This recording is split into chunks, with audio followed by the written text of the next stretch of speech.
கிறிஷோட பிறந்தநாள் வருது. அப்போதான் வந்து கிறிஷ் ஃபோன் பண்ணி பேசுறாங்க. "அம்மா எனக்கு பிடிச்ச ஃப்ளேவர்ல எனக்கு பிடிச்ச கேக் வாங்கிட்டு வரீங்களான்னு?" சொல்லி கேட்குறாங்க கிறிஷும். "அதெல்லாம் சரிடா. இங்க என்னோட பர்த்டேக்கு நான் எல்லாரையும் கூப்பிட்டுக்கவான்னு வேற கிறிஷ் கேட்குறாங்க. உனக்கு யாரெல்லாம் பிடிக்குமோ அவங்களெல்லாம் கூப்பிட்டுக்கோ" அப்படின்னு வேற எங்க ரோகிணியும் சொல்லிடுறாங்க. சரிம்மா அப்படின்னு சொல்லிட்டு பேசிட்டு இருக்க நேரத்துல இங்க வந்து மனோஜ் வந்துடுறாங்க. மனோஜ் வந்து யார்கிட்ட பேசிட்டு இருக்க, என்ன பேசிட்டு இருக்கன்னு சொல்ல, "இல்ல என் ஃப்ரெண்டோட சன் ஒருத்தருக்கு பர்த்டே வருது. அதான் அவங்க பர்த்டேக்கு போகலான்னு சொல்லிட்டு நினைச்சிட்டு இருக்கேன். இன்வைட் பண்ணியிருக்காங்க என்ன சொல்ல." இதை கேட்ட எங்க மனோஜ் சொல்றாங்க, "ஆமா ரோகிணி, போன டைம் நீயும் ஏதோ மேரேஜ்ன்னு சொல்லி கூப்பிட்டேன். என்னால அன்னைக்கு தான் வர முடியல. இப்பனாலும் உன் கூட வரட்டுமா? எனக்கு கொஞ்சம் ரிலாக்ஸா இருக்கும்னு சொல்ல, அதுக்கு உன்னை யாராவது தனியா இன்வைட் பண்ணா போய்க்கோ அப்படின்னு சொல்லிடுறாங்க. என்ன இவ அன்னைக்கு இவ தானா கூப்பிட்டா, இன்னைக்கு நானே வரேன்னு சொல்றேன், இங்கே வேண்டான்னு சொல்லிட்டு போறாளேன்னு பதட்டத்துல இங்க வந்து இருந்துட்டு இருக்காங்க. அது மட்டும் இல்லாம ரோஹிணி கிருஷிக்கு ட்ரெஸ் எடுக்கிறதுக்காக போறாங்க. அங்க போயிட்டு ட்ரெஸ் எடுத்துட்டு இருக்க நேரத்துல தான் கூடவே பார்வதியும் விஜயாவும் வராங்க. விஜயா பார்வதி வரதை பாத்துறாங்க. எங்க ரோஹிணியும், "என்னம்மா இங்க வந்திருக்கன்னு?" சொல்லி விஜயா கேட்க, "அது இல்ல ஆண்டி, ஒரு சின்ன பர்ச்சேஸ், அதை வாங்க தான் வந்தேன்னு" சொல்ல, சரிம்மான்னு சொல்லி பேசிட்டு இருக்க நேரத்துல தான் அங்க அவர் வந்துட்டு, "இது உங்க பையனுக்கு சூட்டபிளா இருக்கும் மேடம்னு" சொல்லி இந்த ட்ரெஸ்ஸையும் கொண்டு வந்து கொடுக்குறாங்க. "என்னம்மா பையனை சொல்லிட்டு போறாருன்னு" சொல்ல, உடனே ரோஹிணி சமாளிச்சிடுறாங்க. "அது அது இல்ல ஆண்டி, என்னோட ஃப்ரெண்டோட பையனுக்கு தான் பர்த்டே வருது, அதான் அவனுக்கு ட்ரெஸ் எடுக்கிறதுக்காக தான் வந்தேன்னு" சொல்ல, "எதுக்குமா கண்டவங்களுக்கெல்லாம் போய்" அப்படின்னு சொல்ல, "அப்படிலாம் இல்லை ஆண்டி, எனக்கு ரொம்ப தெரிஞ்ச ஃப்ரெண்டு, ரொம்ப ரிச்சான ஃபேமிலி வேற, அதனால தான்" அப்படின்னு சொல்ல, "ஓ அப்படியாம்மா, சரி சரி, எப்போ போகணுன்ற மாதிரி கேட்குறாங்க." அதுக்கான டீட்டெயில்ஸையும் அங்கே ரோகிணி சொல்கிறாங்க. சரிம்மா ரோகிணி பேசிகிட்டு இருக்க நேரத்தில் இங்கே விஜயா சொல்கிறாங்க, "சரிம்மா ரோகிணி, நீ எடுத்துட்டேன்னா கிளம்பு, நானும் பார்வதியும் கொஞ்சம் பார்க்க வேண்டியது இருக்குது, பார்த்துட்டு அதுக்கப்புறம் வரோன்னு" சொல்கிறாங்க. "சரிங்க ஆண்டி, நான் போயிடுறேன், போயிட்டு அங்கே ஷோரூம்க்கு வேற போகணும், நான் கிளம்புறேன் ஆண்டின்னு" சொல்லிட்டு இங்கே ரோஹிணி எப்படியோ தப்பிச்சோம் பொழைச்சோன்னு அந்த இடத்த விட்டு காலி பண்ணி ஓடிடுறாங்க. அதுக்கு பிறகு அதே கடையில தான் இங்கே விஜயாவும் கூட பார்வதியும் இருந்துகிட்டு இருக்காங்க. அந்த கடைக்கு தான் எங்க விஜயாவுக்கு வேண்டப்பட்ட ஒரு ஆளு, ரொம்ப முக்கியமான ஒரு ஆளு வராங்க. வரதை பார்த்ததுமே எங்க விஜயா ஓடி போறாங்க. "என்ன இவ, அதுவும் எங்க ஸ்ருதியோட அம்மா வந்தாதான் இப்படியான ஒரு ரியாக்ஷனே கொடுப்பா, இன்னைக்கு என்ன இவ இப்படி நடந்துக்கிறா? அப்படி பார்த்தாலும் இங்க ஸ்ருதியோட அம்மா வரலையே, யாரை பார்த்துட்டு இப்படி ஓரான்னு தெரியாம பார்வதியை நின்றுட்டு இருக்காங்க." இங்க விஜயா பக்கத்துல போறாங்க. பெரிய ரிச்சான ஒரு லேடி, அதுவும் இங்க விஜயாவுக்கு ரொம்ப தெரிஞ்சவங்க. எங்க விஜயாவை பார்த்த உடனே வந்துட்டு, "ஏ விஜயா" அப்படின்னு சொல்றாங்க. "எப்படி இருக்கு?" அப்படின்னு இங்க உடனே விஜயா கேக்குறாங்க. "நான்லாம் நல்லா இருக்கா, உன்னையெல்லாம் பார்க்கவே முடியலையே" அப்படின்னு சொல்ல, "உன்னையும் தான் பார்க்க முடியல, கல்யாணத்தோட பார்த்தது" அப்படின்னு சொல்லி பேசிக்கிட்டு இருக்காங்க. அப்போ பார்வதி வராங்க. "பார்வதி, இது யாருன்னு உனக்கு தெரிஞ்சிருக்கிறதுக்கு வாய்ப்பில்ல, எனக்கு ரொம்ப வேண்டப்பட்டவ, நான்லாம் சின்ன வயசுல இவ கூட தான் அதிகமா விளையாடி இருக்கேன்னா பாரு" அப்படின்னு சொல்ல, கேட்ட எங்க பார்வதி, "ஓ சின்ன வயசு ஃப்ரெண்டா?" அப்படின்னு சொல்லி கேக்குறாங்க.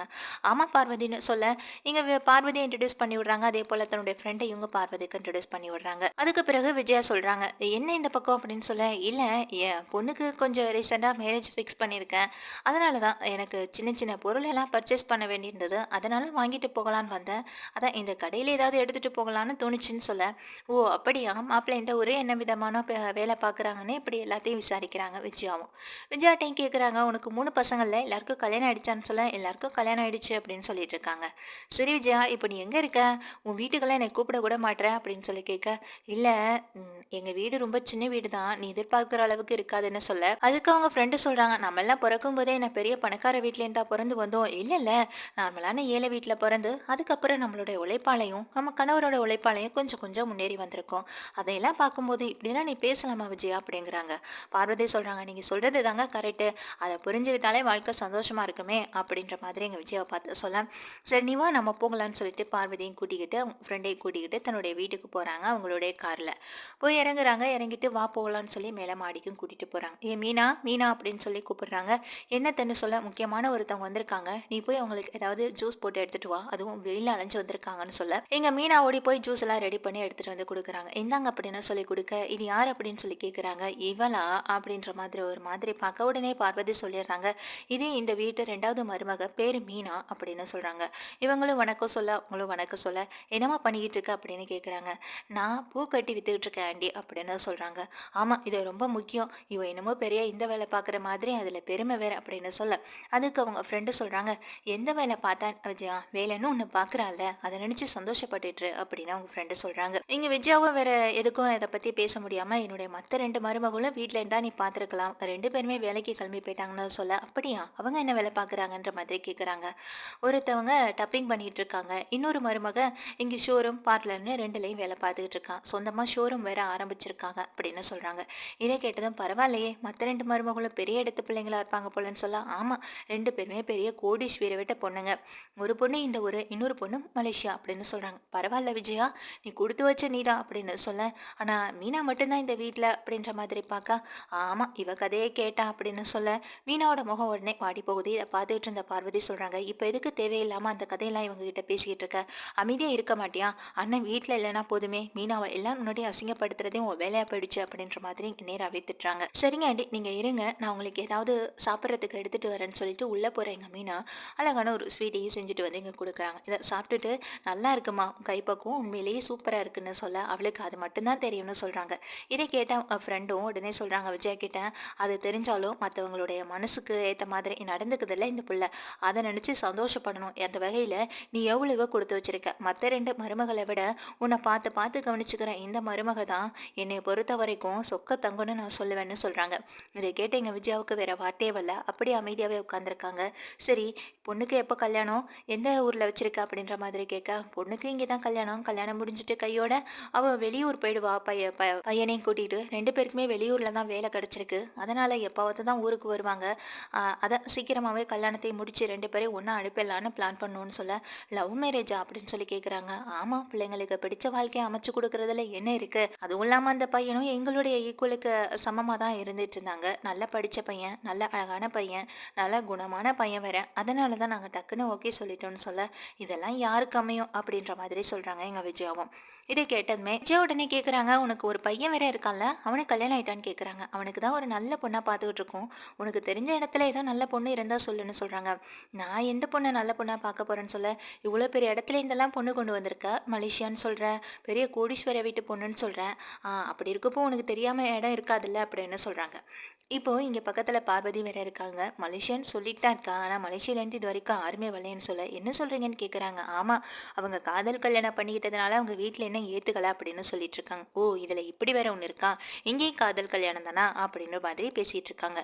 அப்போ இந்த பொண்ணு அப்படின்ற மாதிரி சொல்லலாம், அதான் இவ கதையை கேட்டால் நீயே அப்படின்ற மாதிரி மீனாவை பார்க்க, மீனா அப்படி எதுவுமே பேசாமல் உள்ளே போயிடுறாங்க. என்னாச்சு என்ன விஷயம்னு சொல்லுன்னு கேட்க, அதெல்லாம் எதுக்கு இப்போ நம்ம நல்ல விதமாக பேசிக்கிட்டு இருக்க நேரத்தில் அதை வேற ஞாபகப்படுத்திக்கிட்டுன்னு இங்கே விஜயாவும் அந்த கதையை அதோட விட்டுறாங்க. உள்ளே போகிற மீனா ரொம்ப வருத்தத்தில் இறந்துக்கிட்டு இருக்காங்க. எனக்கு பணக்கார வீட்டு மருமகளாக வரணும்லாம் அவசியம் கிடையாது, எனக்கு இந்த மீனா மாதிரி நல்ல குணமான நல்ல அமைதியான பொண்ணு எங்கள் வீட்டுக்கு மருமகளாக வந்த போதும் அப்படின்னு சொல்கிறாங்க. என்ன நீ இப்படி கேட்குற, இந்த மாதிரியான பொண்ணு அப்படின்னு சொல்ல, வயசான காலத்தில் நம்மளை பார்த்துக்கிறதுக்கு ஒரு பொண்ணு இருந்துட்டா மட்டும் போதும், நம்மளை பார்த்து பார்த்து கவனிச்சுக்கிறேன், நீ சொல்கிற மாதிரி பணக்கார வீட்டு பொண்ணுங்க மருமகளாக வந்தாங்கன்னா அவங்க நம்மளை கண்டுக்க கூட மாட்டாங்க, அவங்க நமக்கு மதிப்பு மரியாதைன்னு எதுவுமே கொடுக்க மாட்டாங்க, அவங்க கிட்ட ஒவ்வொரு விஷயத்துக்கும் நம்ம கேட்டு கேட்டு நின்றுட்டு இருக்க வேண்டியதாக இருக்கும், இதெல்லாம் தேவையா சொல்லு. அதான் எனக்கு மீனாவை பார்த்ததுமே ரொம்ப பிடிச்சி போயிருக்கு, மீனா மாதிரி ஒரு பொண்ணை மட்டும் எங்கள் வீட்டுக்கு மருமகளாக கிடச்சிது, அதை விட சந்தோஷம் எனக்கு வேறு எதுவுமே இல்லை, இத்தனை வருஷத்தில் நான் தேடாத இடம் இல்லை, எல்லாம் நீ சொல்கிற மாதிரி பணக்கார வீட்டு பொண்ணுங்க தான் அமைகிறாங்களே தவிர மீனா மாதிரி எந்த பொண்ணுமே கிடைக்க மாட்டுது, அப்படியே கிடைச்சாலும் அவங்க வசதிக்கு ஈக்குவலாக வருவாங்களா அப்படின்ற மாதிரி அவங்களே யோசித்து விலகிக்கிறாங்க, என்ன வரதட்சணை அப்படி இப்படி நீ கேட்பாங்களோ அப்படின்ற ஒரு பயமும் உங்களுக்கு இருக்கத்தான் செய்யுது, இப்போ எல்லாம் வர நியூஸ் அப்படித்தானே இருக்குது, அதை நினச்சி தான் அவங்களும் ரொம்ப கவலைப்படுறாங்க அப்படின்னு சொல்கிறாங்க எங்கள் விஜயா மண்டையில் உரைக்கிற மாதிரி. விஜயாவுக்கு அப்படியே ஒரு மாதிரி ஆயிடுது. உள்ளே நின்று கேட்டுக்கிட்டு இருக்க மீனாவுக்கு இவங்க இப்படி பேசுகிற நினச்சி ரொம்ப சந்தோஷப்படுறாங்க. உடனே மீனாவை கூப்பிடுறாங்க. மீனாவும் வெளியில் வராங்க. அந்நேரம் பார்த்து எங்கள் வீட்டுக்கு மனோஜ் வேற வராங்க. மனோஜ் ரோஹினி 2 பேருமே வீட்டுக்கு வரதை பார்த்துட்டு, இதான் என்னுடைய மனோஜ் மூத்த பையன், மூத்த மருமக மலேசியா, இவ தான் மலேசியாவிலேருந்து வந்திருக்கா அப்படின்னு சொல்கிறாங்க. இதை கேட்டதுமே ஓ அப்படியான்னு சொல்லிட்டு இவங்களும் வணக்கம் இன்ட்ரடியூஸ் பண்ணிக்கிறாங்க. அதுக்கு பிறகு எங்கள் மனோஜ் வந்து உட்காடுறாங்க, ரோஹினி வந்து உட்காடுறாங்க. என்ன ரோஹினி இந்நேரம் வீட்டுக்கு வந்திருக்கீங்கன்னு சொல்ல, இல்லை ஆண்டி இந்த பக்கம் கஸ்டமர் பார்க்க வந்தோம், அதான் அப்படியே வீட்டுக்கும் வந்துட்டு போகலான்னு வந்தோன்னு எங்கள் ரோஹினி சொல்கிறாங்க. ஓ அப்படியான்னு சொல்லி பேசிகிட்டு இருக்க நேரத்தில் எங்கள் மீனாவை கூப்பிடுறாங்க. மீனாவை கூப்பிட்ட கையோட அவங்களும் வெளியில் வர, சொல்லுங்க ஆண்டி என்ன விஷயம்னு சொல்லிட்டு மீனா கேட்குறாங்க. ஏதோ பூக்கட்டுற வேலை பார்க்குறேன்னு சொல்லிட்டு இருந்தல மீனா, எந்த மாதிரியான பொல்லாம் பட்டுவேன், டிசைன் டிசைனாக கட்டுவியா அப்படின்னு கேட்குறாங்க. அவளுக்கு என்ன தெரியும், அது மட்டும் தானே தெரியும்னு எங்கள் விஜயாவும் சொல்ல, இப்படி தான் வந்ததுலேருந்து சொல்கிறேன், சமையலை கேட்டால் அவளுக்கு என்ன தெரியும், சமைக்க மட்டும்தான் தெரியும்னு சொல்கிறேன், சமையலையும் நல்லா பர்ஃபெக்டாக பண்ணுறாங்க, அதே போல் பூ கட்டுறதையும் கேட்டால் அதுவும் அவளுக்கு அது மட்டும்தான் தெரியும்னு சொல்கிறேன், அப்படி பார்த்தா பூ கட்டுற திறமையும் மீனாவுக்கு நல்லாவே இருக்கும் போலையே அப்படின்னு சொல்லிட்டு இருக்காங்க. இதை கேட்ட விஜயா, நீ இப்போ எதுக்காக அதை பற்றி விசாரிச்சுட்டு இருக்கேன்னு கேட்குறாங்க. எல்லாம் காரணத்தோட தான், நீ சொல்லுமா மீனா அப்படின்னு கேட்குறாங்க. நான் நல்லா கட்டுவேன் ஆண்டி அப்படின்னு சொல்ல, இதை கேட்ட அவங்களும் உடனே மீனாட்ட சொல்கிறாங்க, நானே இது விஷயமா தான் வெளியிலையும் தேடி அலைஞ்சிட்டு இருந்தது, அப்போ தான் விஜயாவை பார்த்தேன், ஒரு நம்பிக்கையான ஆள் நமக்கு கிடைக்கணும்ல, அதுக்காக தான் அப்படின்ற மாதிரி சொல்ல, உன்னை பார்த்தா எனக்கு முழு திருப்தி முழு நம்பிக்கை இது எல்லாமே கிடைக்குது, அதனால அதனால தான் நான் உன்கிட்ட கேட்குறேன், என்னோட பொண்ணோட ஃபங்க்ஷனுக்கு உன்னால் எடுத்து செய்ய முடியுமான்னு சொல்ல. என்ன ஆண்டி என்ன விஷயம்னு சொல்லி கேட்குறாங்க எங்கள் மீனா. அது ஒன்றும் இல்லைப்பா மீனா, பூ டெக்கரேஷன் பண்ணுறதுலேருந்து அந்த மாதிரியான வேலைகளை உன்னால் பார்க்க முடியுமான்னு சொல்லி கேட்க, சின்ன வயசில் பார்த்துருக்கேன், அதுக்கப்புறம் நான் அதை விட்டுட்டேனே ஆண்டி அப்படின்னு சொல்கிறாங்க. எனக்கு உன் மேலே நிறைய நம்பிக்கை இருக்குன்னு சொல்ல, உனக்கு என்ன வேலை ஆளே கிடைக்கலையா? எத்தனையோ பேர் இது மாதிரி வேலையை எடுத்து பார்த்து செஞ்சுட்டு இருக்காங்க, இவளை விட பிரம்மாண்டமாக செய்கிறவங்க எத்தனையோ பேர் இருக்காங்க, அவங்களையெல்லாம் விட்டுட்டு இவளை கூப்பிடுற அப்படின்னு சொல்ல, இதை கேட்ட விஜயோட ஃப்ரெண்டு சொல்கிறாங்க, அவங்களெல்லாம் விட்டு இவங்களை கூப்பிடுறேன்னா அவங்க இந்த அளவுக்கு ஸ்பெஷலாக இருப்பாங்கன்னு மட்டும் யோசிச்சு பாருன்னு சொல்லி கேட்குறாங்க. இதை கேட்டதுமே விஜயா, இவளை பார்த்து நீ இன்னும் 1/2 மணி நேரத்துக்கு மேலே கூட ஆகலை, அதுக்குள்ளே இவன் மேலே என்ன இவ்வளோ பெரிய நம்பிக்கை வைக்கிறேன்னு சொல்லி கேட்குறாங்க. எல்லாமே இங்கே மீனா நடந்துக்கிட்ட விதத்தில் தான். நீ இவளை பற்றி என்கிட்ட என்னென்னமோ தப்பாக சொல்லணும்னு நினச்சேன், ஆனால் அப்போ கூட உன்னை பற்றி என்கிட்ட விட்டு கொடுக்காம தான் பேசிக்கிட்டு இருந்தா. பேசினது மட்டும் இல்லை, நீ பேச வந்த ஒவ்வொரு விஷயத்தையும் காதில் வாங்கிக்கிட்டும் நான் எதிர்த்து பேசினாலா இல்லையே, இதுவே இந்த இடத்துல வேற யாராவது இருந்திருந்தா நடந்திருக்க விதமே வேற மாதிரி இருக்கும். ஆனால் நீ அதெல்லாம் புரிஞ்சுக்க மாட்டேற விஜயா. இப்போ வரைக்கும் சின்ன வயசுல நீ எப்படி இருந்தியோ அப்படி தான் இருந்துகிட்டு இருக்க. பணம் காசு சொத்து இந்த மாதிரியான ஒரு விஷயங்கள்ல மேலே தான் உனக்கு நாட்டமே அதிகமாக இருக்கு. ஆனால் நான் அப்படி இல்லை, ஆனாலும் நான் இப்போ வசதி வாய்ப்போட இருந்துகிட்டு இருக்கேன். நல்ல பையன் நல்ல பொண்ணு, பொண்ணுக்கும் கல்யாணம் பண்ணி கொடுக்க போறேன், அடுத்த பையனுக்கு ஒரு நல்ல பொண்ணை தான் தேடிட்டு இருக்கேன்னு சொல்லிட்டு இருக்காங்க. சரிங்க ஆண்டி, நீங்க சொல்ற மாதிரி நான் வேணா ட்ரை பண்ணி பார்க்குறேன் அப்படின்னு சொல்றாங்க. ட்ரை பண்ணி பார்க்குறேன் இல்லம்மா, நீ தான் வந்து எடுத்து செய்ய போற, அதுக்கான அட்வான்ஸ் பணத்தையும் இப்போவே வாங்கிக்கொண்டு சொல்லி மீனோட கையில் 50,000 பணத்தையும் கொடுக்குறாங்க. என்ன ஆண்டி இதுக்கு போய் இவ்வளோ பணம்னு சொல்ல, இதே நான் வெளியிலேருந்து ஆட்கள் கூட்டிட்டு வந்திருந்தா கூட இதை விட அதிகமான பணம் தானே கொடுத்துருப்பேன், அவங்களோட உழைப்புக்கு ஏற்ற பணம் தானம்மா இது, இதை மட்டும் நீ சரியாக செஞ்சுட்டேனா இதுக்கப்புறம் உனக்கு நான் பெரிய பெரிய இடங்கள்ல வாய்ப்பு வாங்கி கொடுக்குறேன்னு சொல்றாங்க. இதை கேட்ட மீனாவுக்கு பயங்கர ஒரு சந்தோஷம். 50,000 ஒரு 1/2 மணி நேரத்தில் சம்பாதிச்சுட்டாலே நினைச்சிங்க வயிற்றுச்சல்ல இருக்காங்க. ரோஹிணியும் மனோஜும் தன்னுடைய அம்மாவை அப்படியே ஒரு வெறிக்க பார்க்குறாங்க. அது மட்டும் இல்லாமல் எங்கள் விஜயா சொல்கிறாங்க, என்ன நீ இப்படி எடுத்த எடுப்பில் முடிவு பண்ணி பணத்தவ கையில் கொடுத்துட்டேன்னு சொல்ல, அதுக்கு அவங்க ஃப்ரெண்டும் எனக்கு நிறைய நம்பிக்கை இருக்குது மீனா மேலே, மீனா எடுத்து செய்வாங்கன்ற நம்பிக்கை எனக்கு நிறையவே இருக்குன்னு சொல்கிறாங்க. அவளால் எப்படி தனியாக செய்ய முடியும்னு சொல்ல, அதுக்கு மீனா சொல்கிறாங்க, இல்லத்த என் தங்கச்சி இருக்கால, அவளை கூட்டிகிட்டு போய் நான் இந்த ஃபங்க்ஷனை நல்லபடியாக முடிச்சு கொடுத்துட்டு வரேன் அப்படின்னு சொல்கிறாங்க. உன் தங்கச்சிக்கு இதெல்லாமா தெரியும் அப்படின்னு விஜயா கேட்க, அவளும் நானும் தான் சின்ன வயசில் இந்த மாதிரி நிறைய விஷயங்கள் பண்ணியிருக்கோம், அதனால் அவளுக்கு என்னையை விட அதிகமாகவே சூப்பராக பூ டெக்கரேஷன்லாம் பண்ணுற வேலை நல்லா வரும், நான் அவளை கூட்டிகிட்டு போகிறேன்னு சொல்ல, உனக்கு தங்கச்சி இருக்காமான்னு அப்போ தான் அவங்க அம்மா ஃப்ரெண்டு கேட்குறாங்க. ஆமாம் ஆண்டி, அவள் இப்போ தான் காலேஜ் படிச்சுட்டு இருக்கா, இன்னும் ஒரு வருஷத்தில் முடிய போகுது அப்படின்னு சொல்ல, ஓ அப்படியாம்மா, மறக்காம தங்கச்சியும் கூட்டிகிட்டு வா அப்படின்னு சொல்லிடுறாங்க. இப்போ அவங்க மனசுக்குள்ளே என்ன நினைக்கிறாங்கன்னா, மீனா நல்ல பொண்ணாக இருக்கும் பொழுது மீனோட தங்கச்சியும் மீனோட குணத்துக்கு ஏற்ற மாதிரி தானே இருக்கும், ஏன் அந்த பொண்ணை நம்ம வீட்டு மருமகளை ஆக்கிடக்கூடாதுன்ற ஒரு எண்ணமும் இங்கே அவங்களுக்குள்ள வருது.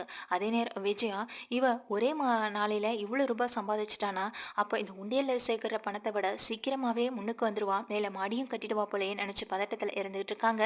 இங்கே மீனாவும் அவங்கள வெளியில் வழி அனுப்பி வச்சுட்டு வர பார்வதியும், மீனா உன் நல்ல குணத்துக்கு நீ எல்லாமே உனக்கு நல்லதாக தான் நடக்கும், நான் கிளம்புற விஜயா அப்படின்னு சொல்லிட்டு பார்வதியும் கிளம்ப இங்கே விஜயாவை பார்த்து முறைக்கிறாங்க மனோஜ் ரோகிணி.